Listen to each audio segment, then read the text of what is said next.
5 children vanished from school in 1987. What was found in 2022 changed the whole investigation. In the fall of 1987, the small town of Willow Creek was shaken to its core.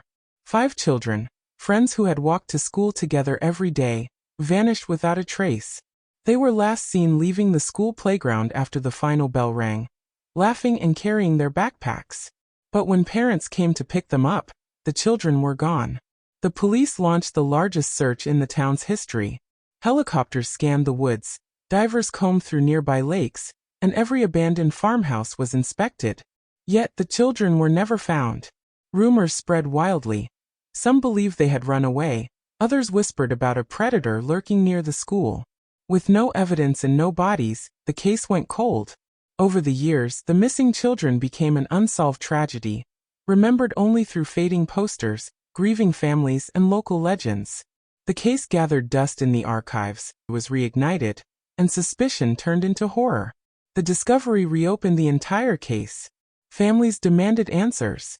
Detectives began tracing the janitor's past, uncovering disturbing patterns of behavior, and a trail that led to abandoned properties miles outside town.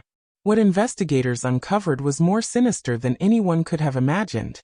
Secret tunnels beneath the old school grounds, traces of makeshift rooms, and evidence suggesting the children had been kept alive, for a time.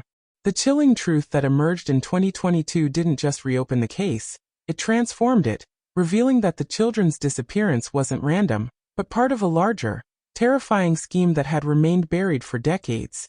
The ordinary morning. It was a crisp autumn morning in October 1987. The air carried the faint scent of fallen leaves, and the quiet hum of a small town waking up.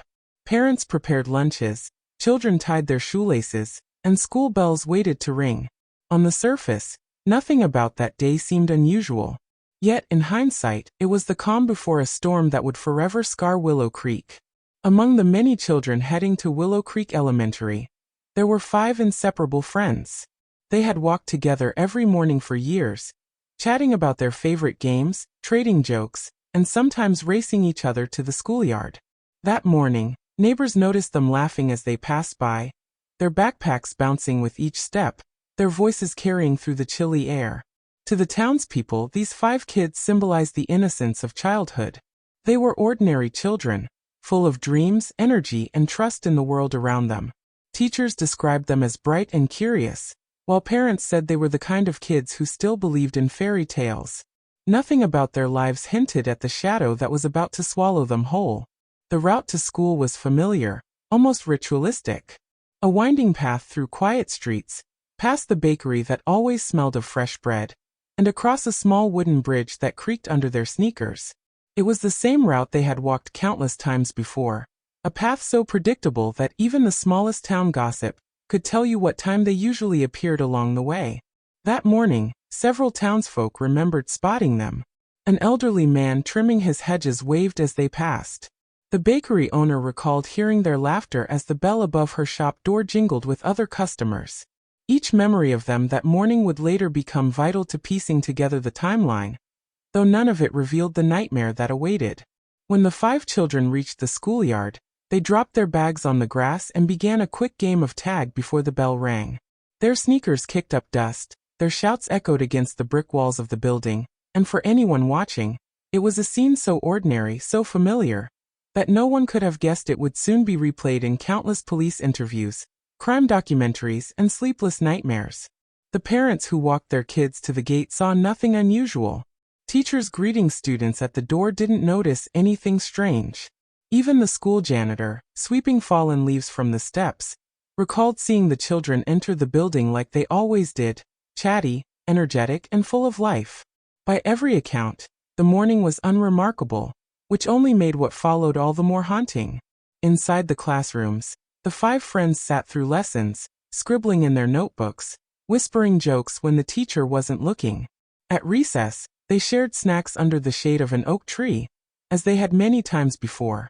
The day unfolded in patterns that seemed safe, secure, and utterly predictable. Nothing hinted at the invisible clock ticking down to their disappearance. By the time the final bell rang that afternoon, the 5 children gathered their things, zipped up their coats, and headed out together once more. Witnesses later said they looked just as they always did, talking excitedly, making plans for after school. Nobody realized those fleeting moments were the last time they would ever be seen alive. The ordinary morning, with its laughter, routine, and false sense of safety, would later become a cruel reminder of how quickly life can shatter. For the families, every detail of that day would be etched into memory. The breakfasts hurriedly eaten, the hugs given at the door, the last wave goodbye. None of them could have known that morning would mark the end of their children's innocence, and the beginning of a mystery that would haunt the town for decades. The sudden disappearance. When the final school bell rang that October afternoon in 1987, children poured out of Willow Creek Elementary like a rushing river. Backpacks swung, sneakers pounded the pavement, and parents waited just beyond the gates. Among the crowd, the 5 inseparable friends were seen leaving together, their voices carrying above the noise, their laughter blending with the chaos of dismissal. But as parents gathered their children, something unsettling began to take shape. One by one, mothers and fathers called names, waved, and embraced their kids. Yet the parents of the 5 friends scanned the thinning crowd with growing unease. Their children weren't among the lines of students spilling onto the street. They weren't near the playground. They weren't anywhere in sight. At first, there was no panic, just mild confusion. Parents assumed the children had lingered in the yard, or perhaps stopped at the tuck shop across the road. It wasn't unusual for kids to get distracted, especially in groups. But as the minutes ticked by, the excuses wore thin.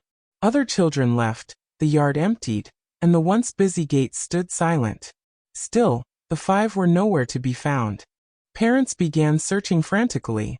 Some rushed back inside the school, peeking into classrooms and bathrooms, asking teachers if they had seen the children. Teachers shook their heads in confusion, insisting they had left together after the bell. A janitor swore he had spotted them near the side of the building, heading off the usual route home. But beyond that, the trail went cold. The longer the absence stretched, the sharper the fear became. Mothers walked the familiar route toward home, calling their children's names into the empty streets. Fathers combed through nearby fields and alleys, expecting to see 5 carefree figures emerge, giggling at the overreaction. But the silence was suffocating.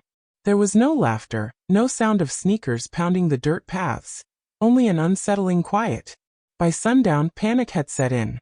Parents who had once been embarrassed to admit fear now screamed their children's names across the neighborhood. Police were called, and officers arrived with flashlights, spreading through the streets and woods. What had begun as a simple delay had transformed into every parent's worst nightmare. 5 children had vanished without leaving even the faintest trace. Neighbors gathered on porches, whispering theories in hushed tones. Some insisted the kids had simply gone off on an adventure, hiding somewhere in the woods. Others feared something darker. The absence of clues of any belongings dropped along the path, of any sign of struggle, made the mystery even more terrifying. It was as though the children had been swallowed by the earth itself. Back at the school, the principal paced in shock as officers questioned staff. Every teacher repeated the same story. The children had been present all day, had laughed at recess, had attended their classes without issue, and had left like everyone else. No one had seen them climb into a car, no one recalled hearing a scream. The simplicity of their exit made the disappearance almost impossible to comprehend. As darkness consumed Willow Creek, the search intensified. Parents refused to go home, clinging to the hope that their children would be found within the hour. Officers swept the playground with floodlights, dogs were brought into track scents, and helicopters circled above. Yet, with each passing moment, the unthinkable became more undeniable. The 5 friends were gone. That day, what began as an ordinary dismissal turned into a vanishing act that defied explanation. In less than an hour, 5 children had disappeared from a bustling schoolyard in broad daylight.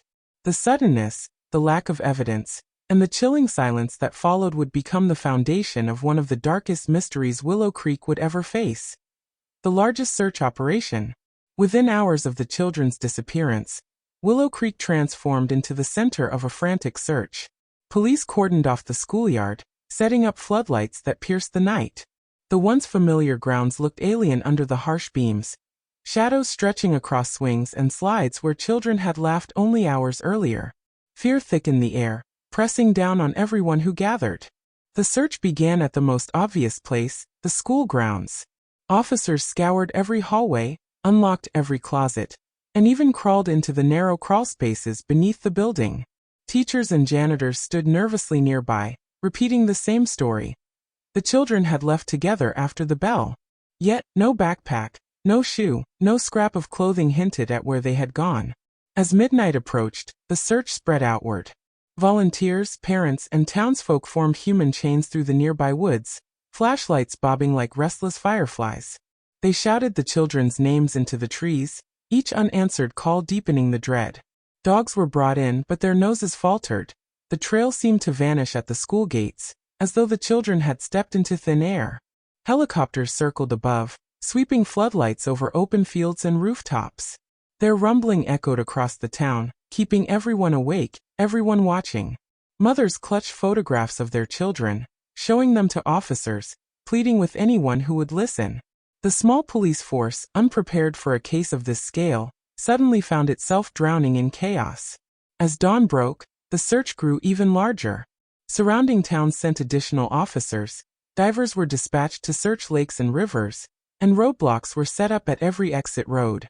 Cars were stopped and inspected, truck beds checked, and drivers questioned. But despite the magnitude of the operation, nothing surfaced. No fibers, no tracks, no witnesses. In the days that followed, abandoned houses and barns became grim points of interest.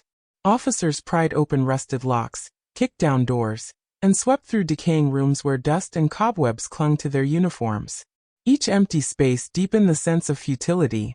Some locals whispered that the children were hidden somewhere close, while others feared they had already been taken far away. Newspapers splashed the story across front pages. 5 vanish from school grounds, massive hunt underway. Reporters arrived, cameras flashing as parents, exhausted and pale, begged for their children's return. The town, once known for its quiet charm, was now painted as the stage for a nightmare that gripped the nation's attention. Despite the efforts, days turned into weeks with no breakthrough. Detectives studied maps, drew red circles around possible hiding spots, and retraced the children's last known steps over and over again.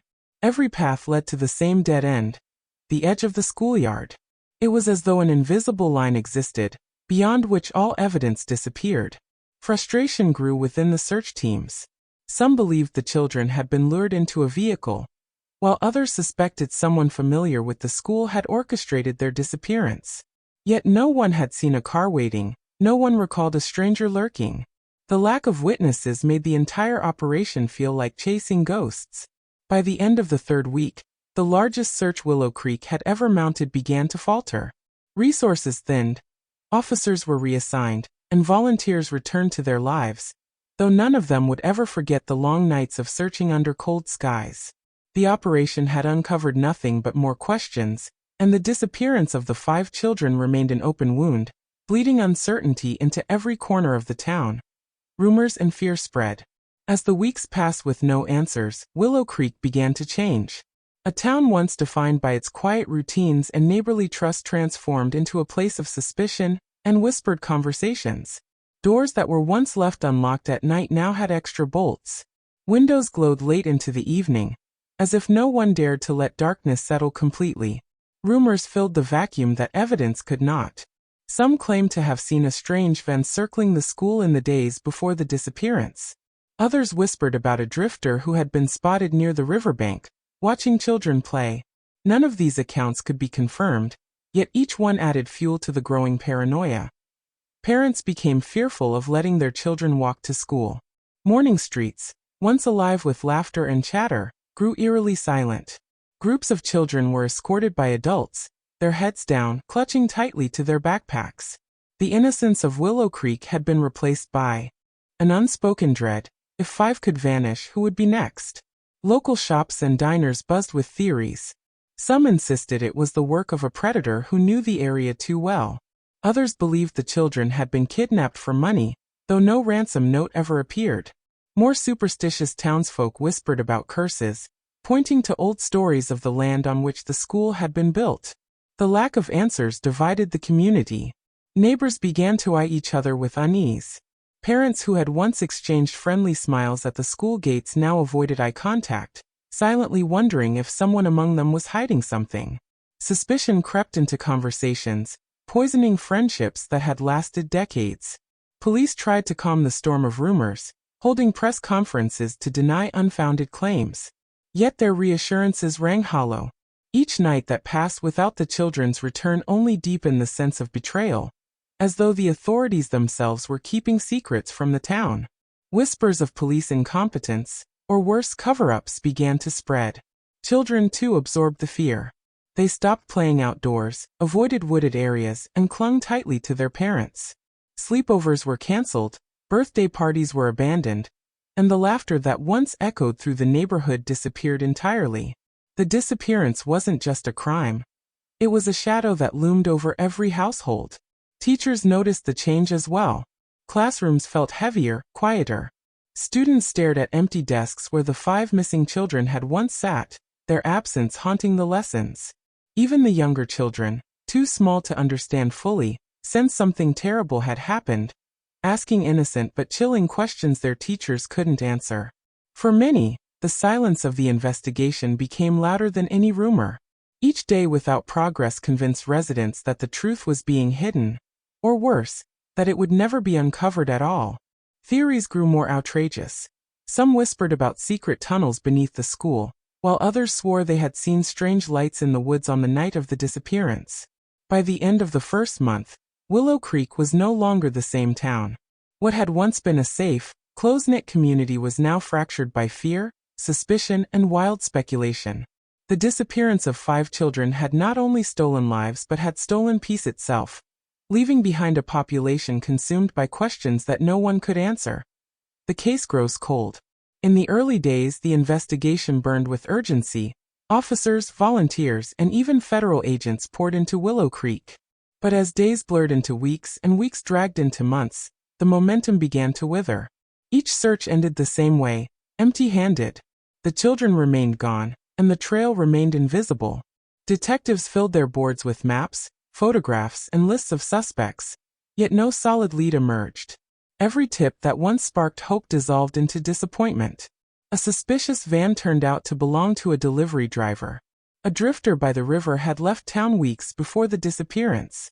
Each false lead chipped away at the determination of the investigation. Parents continued to plead for answers, standing in front of cameras, holding up faded school pictures of their missing children. Their voices cracked with desperation, begging anyone with information to come forward. But the longer their pleas echoed unanswered, the more the media's attention shifted elsewhere. National coverage dwindled. Headlines grew smaller. Other stories took the spotlight. Inside police headquarters, frustration spread like a disease. Some officers admitted quietly to each other that they were out of options. Others clung to the case files late into the night, unwilling to let go of the possibility that a small detail had been overlooked. But every drawer of evidence, every page of notes, told the same story. 5 children vanished, and no one saw how.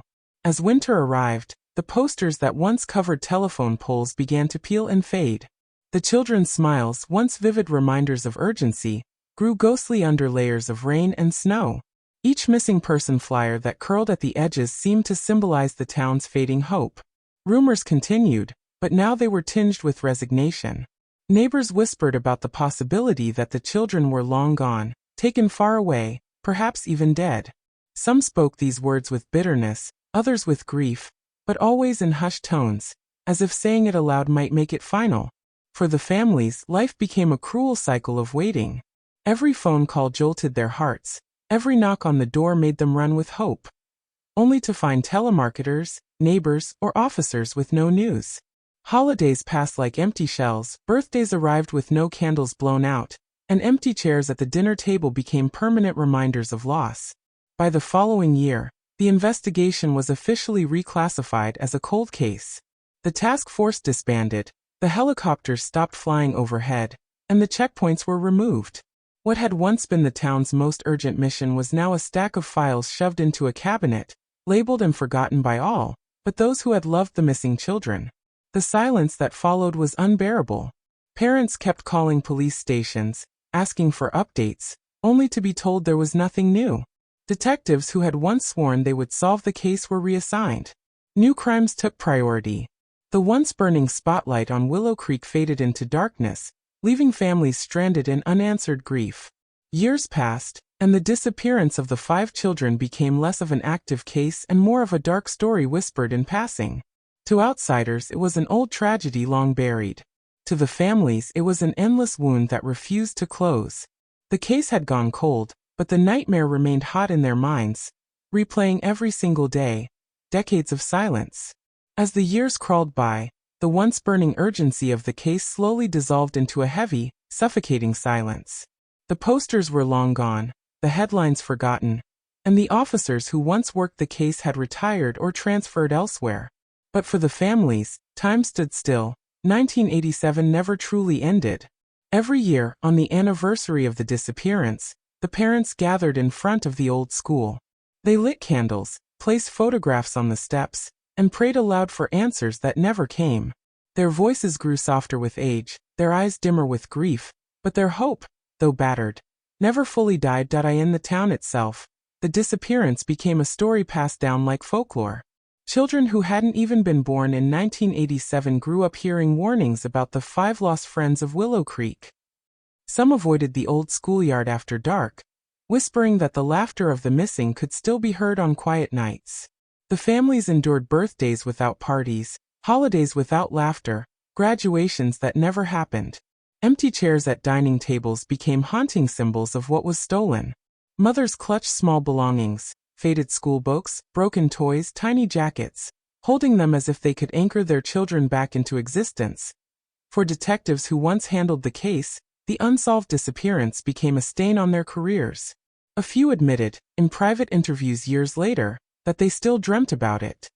Some kept old files in their basements, unable to let go. Others tried to bury the memory. But the hollow failure lingered in the silence of their retirement. As technology advanced, families begged for the case to be reopened. They wanted new forensic testing, DNA comparisons, fresh eyes on the evidence. Yet each request met with the same answer. Insufficient leads, no new evidence. Their pleas were filed away, their voices drowned out by newer crimes demanding attention. Meanwhile, Willow Creek itself began to move on. New families moved into town, unaware of the tragedy buried in its past. The school was renovated, its hallways filled with new generations of children. Yet beneath the fresh paint and polished floors, the ghosts of 1987 lingered, unseen but unforgotten. For some residents, silence was the only way to cope. They stopped speaking of the children entirely, pretending as if the nightmare had never happened. But for others, silence was unbearable. They gathered in small groups, sharing theories, keeping the story alive so it wouldn't vanish the way the children had. As decades passed, the grief shifted into something colder. An ache that no longer screamed but instead gnawed quietly in the background of everyday life. Parents grew older, siblings grew up in the shadows of absence, and the world outside kept moving forward, leaving them stranded in 1987. By the time 35 years had passed, the disappearance of the 5 children was no longer front-page news, no longer the subject of nightly broadcasts. It was simply a cold memory sealed away in dusty archives.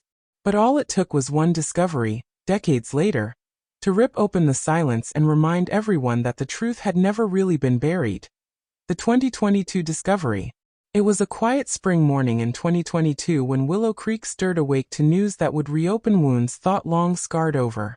A construction crew had been hired to dig near the old school grounds, where a new community center was planned.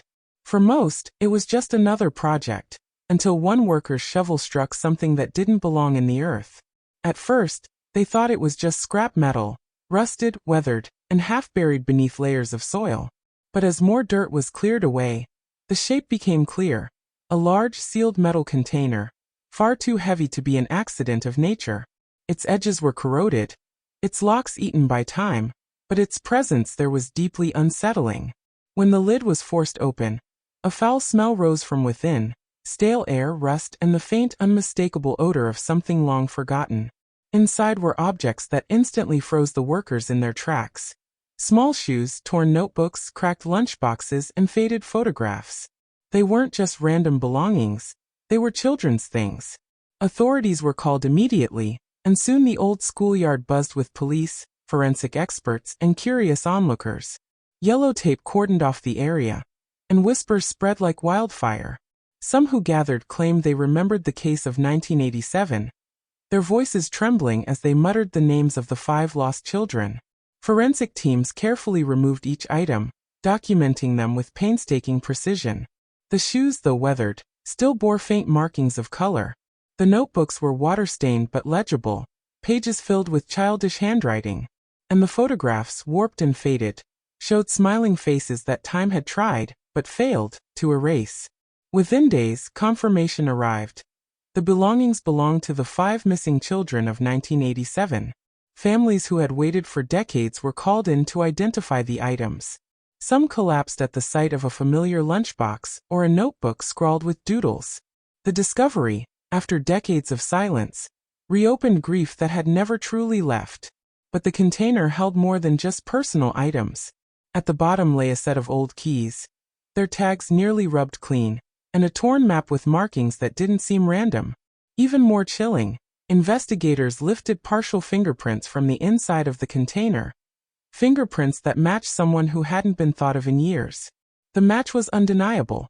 They belonged to a former school janitor, a man who had worked at Willow Creek Elementary in 1987, but had disappeared from town shortly after the children vanished. His name had once been mentioned in passing during the original investigation, but with no evidence to tie him to the case, he had faded from suspicion. Until now, news of the discovery spread like wildfire, not only in Willow Creek, but across the country. Reporters descended on the town, their cameras capturing the scene where secrets had been buried for 35 years. Headlines screamed of a chilling breakthrough. And suddenly, the case that had gone cold was burning hotter than ever before. The metal container, once hidden beneath the earth, had not only returned the children's belongings to the surface, it had also dragged an old mystery back into the light. And with it came questions darker than anyone had expected. Why were the belongings buried there? What did the map point to? And most haunting of all, did this mean the children had been kept alive, even for a short time before vanishing forever? The chilling contents. When the forensic team first peered into the metal container, they were struck by the strange mix of time and decay. It wasn't simply rusted objects. It was a capsule of pain, sealed away for decades. The smell of damp paper, corroded metal, and old leather clung to everything, making investigators shiver as they pulled each item out with gloved hands. The first thing removed was a pair of small sneakers, once white, now stained brown with soil and rot. The laces had frayed to threads, but the size left no doubt. They had belonged to a child no older than 11. One mother collapsed when she saw them, whispering that she remembered tying those very shoes on her son's feet the morning he vanished. Next came the notebooks. Pages were warped with moisture, the ink faded but not gone. Inside were messy arithmetic problems, childish doodles of animals, and notes passed between friends during class. Investigators noted that some entries stopped abruptly mid-sentence, as though the owner had been interrupted and never returned. The lunchboxes were perhaps the most unnerving. Rusted tin, chipped paint, faded cartoon characters smiling cheerfully on the outside, while inside, crumbs and wrappers still lingered, untouched for 35 years. They were everyday objects. Yet in this context they became chilling reminders of a day that began ordinary, but ended in tragedy. Photographs came next, their edges curled, colors muted by time. They depicted the children themselves, posing at recess, making silly faces in the classroom, smiling in ways that seemed to mock the horror of their fate. Forensic experts carefully sealed them in plastic sleeves, but the families who saw them could barely hold back their sobs that at the very bottom of the container lay something more mysterious. A set of old keys. Their tags were nearly erased, but faint etchings suggested they belonged to locked rooms, possibly storage areas or maintenance spaces. One key, in particular, bore a marking investigators immediately recognized. It matched the make of locks once used in Willow Creek Elementary. Beside the keys was a torn map. Faded and incomplete, it showed hand-drawn markings across areas surrounding the school.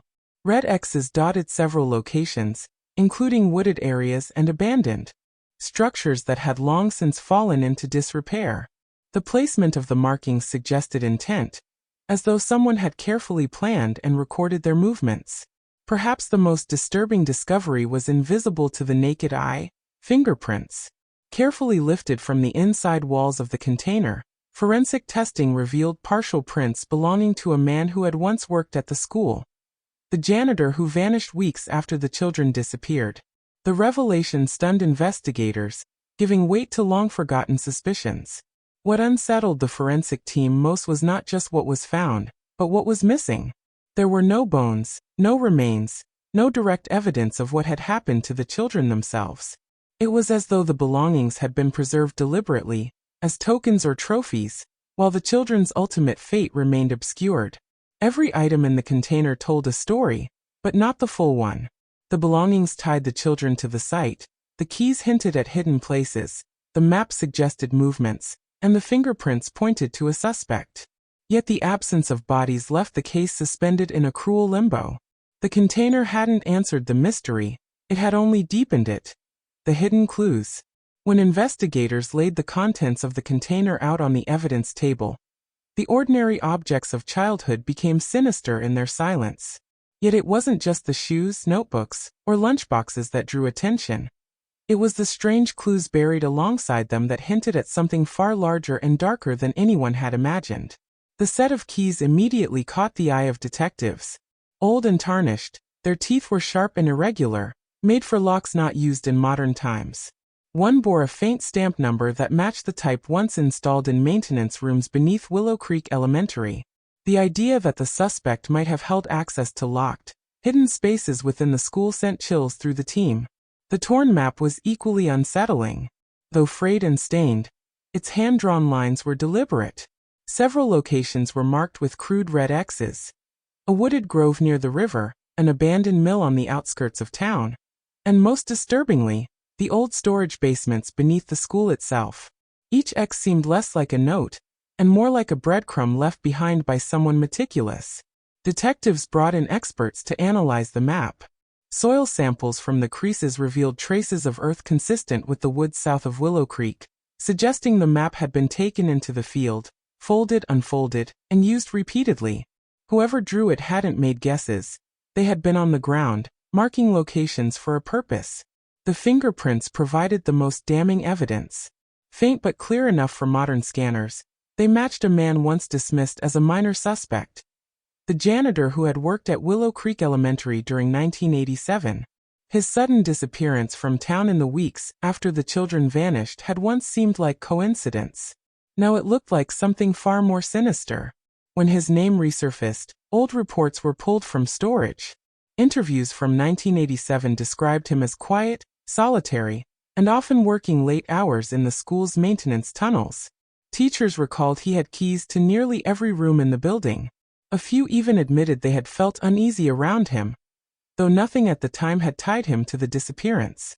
With the new evidence, those uneasy memories took on new weight. The janitor's access to restricted areas, combined with the presence of the children's belongings in a buried container, painted a disturbing picture. Investigators began to wonder whether the children had ever left the school grounds at all, or if they had been hidden right beneath it. The map and keys hinted at a larger network of spaces that had never been fully explored. Old blueprints of the school revealed sealed-off storage rooms, forgotten maintenance shafts, and even records of tunnels built decades earlier during expansions. These neglected spaces became the focus of a renewed search, each door a possible entrance to buried secrets. The discovery of these hidden clues reignited the town's fears. Rumors spread quickly. Was the janitor part of something larger? Had he acted alone, or had others helped cover his tracks? The fingerprints, the map, the keys, they didn't just implicate him. They suggested planning, knowledge of the school's structure, and a chilling patience in execution. The hidden clues pulled the case out of silence and into the spotlight once again. For investigators, the evidence didn't just reopen the file, it reshaped it entirely. The container wasn't just a grave of belongings. It was a message, a trail left in fragments, daring them to piece together a story more horrifying than anyone in Willow Creek had ever imagined. The secret tunnels. The discovery of the keys and the map led investigators back to the very heart of Willow Creek Elementary, the place where the nightmare had begun. With new determination, they examined old blueprints and records of renovations. What they found shocked them. Beneath the school lay a forgotten network of maintenance tunnels and storage rooms built in the 1950s, sealed off in later years and erased from memory. Armed with the janitor's keys, the team pried open rusted locks and hidden hatches that hadn't been touched in decades. Dust cascaded from the hinges, and stale air wafted upward, thick with the smell of rot and neglect. Flashlights cut through the darkness, revealing narrow corridors snaking into the earth like the veins of some buried beast. The walls were lined with peeling concrete, pipes dripping condensation onto the floor.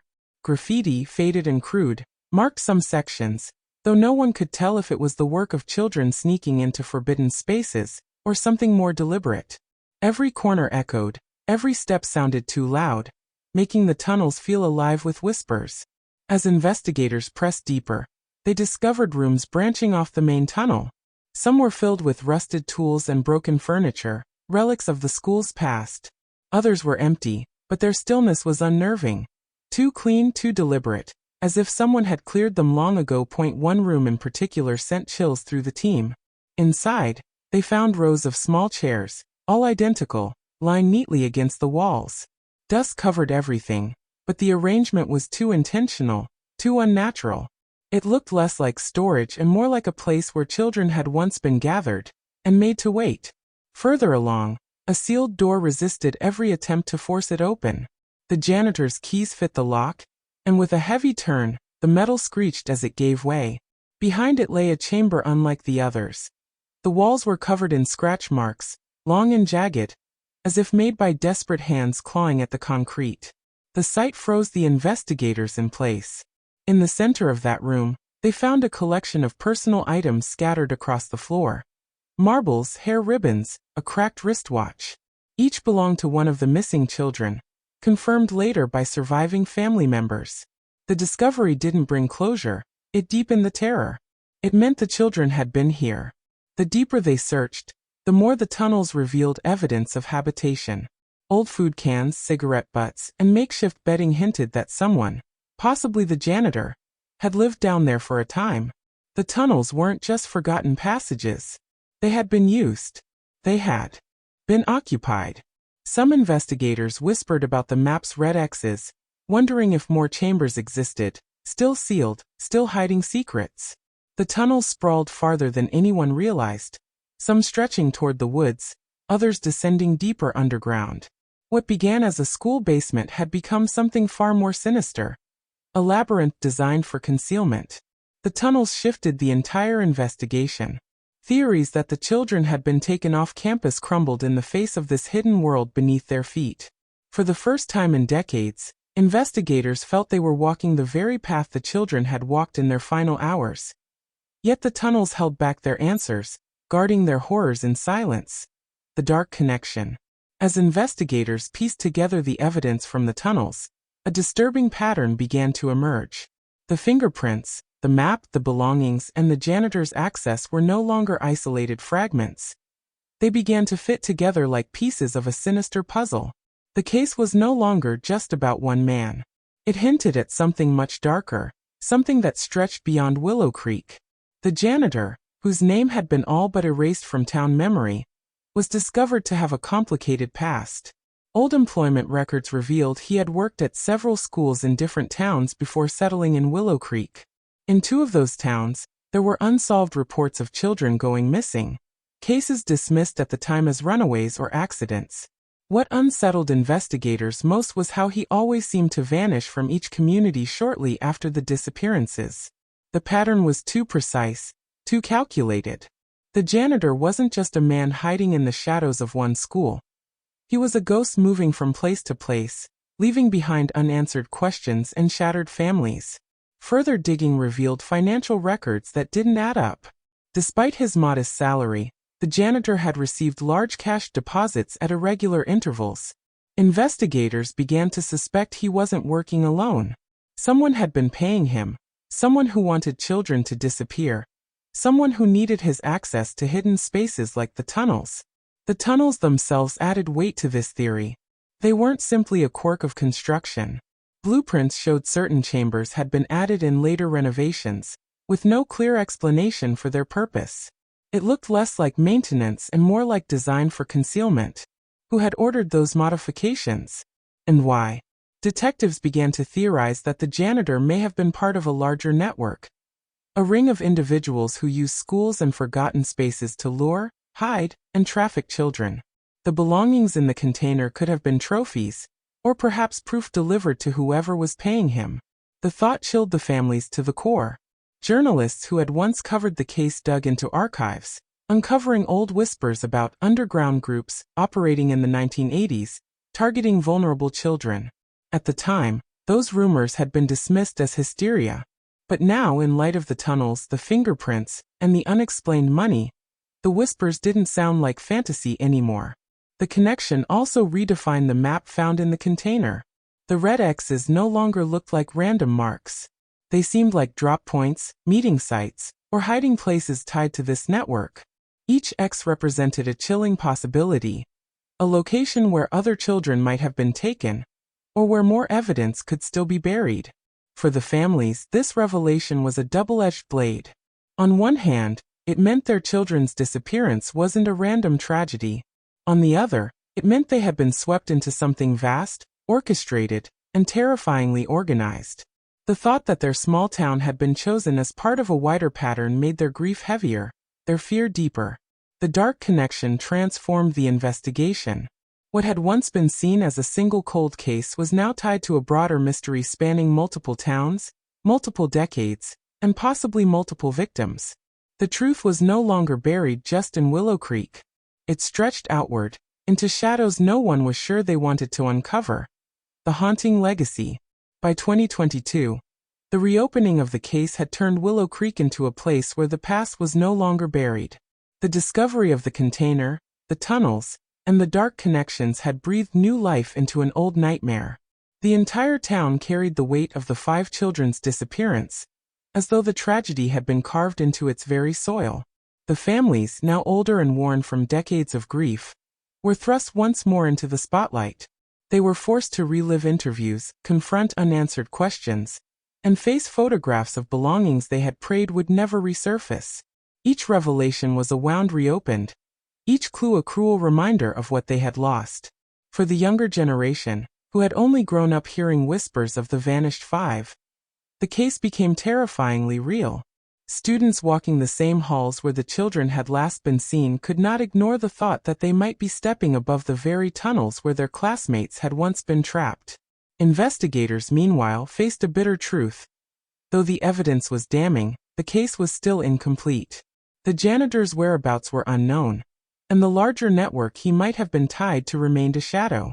For every answer uncovered, 3 more questions seemed to rise. The investigation had changed, but the mystery remained unsolved. The legacy of the disappearance was not only emotional, it was physical. The tunnels beneath the school were sealed off after the discovery, but no one could shake the thought of what else might lie beyond the locked doors, in chambers that had yet to be opened. Were there more containers hidden in the ground? More belongings? More victims? In town gatherings, whispers grew louder.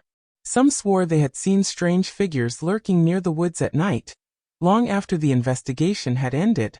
Others claimed that when the wind was right, you could still hear the faint echo of children's laughter drifting from beneath the school. Fear and superstition became part of Willow Creek's identity. For the families, the haunting legacy was deeply personal. Empty chairs at family dinners, birthdays marked only by candles placed on gravestones, and grandchildren who would never meet their missing uncles or aunts. All these formed a daily reminder that time did not heal wounds without answers.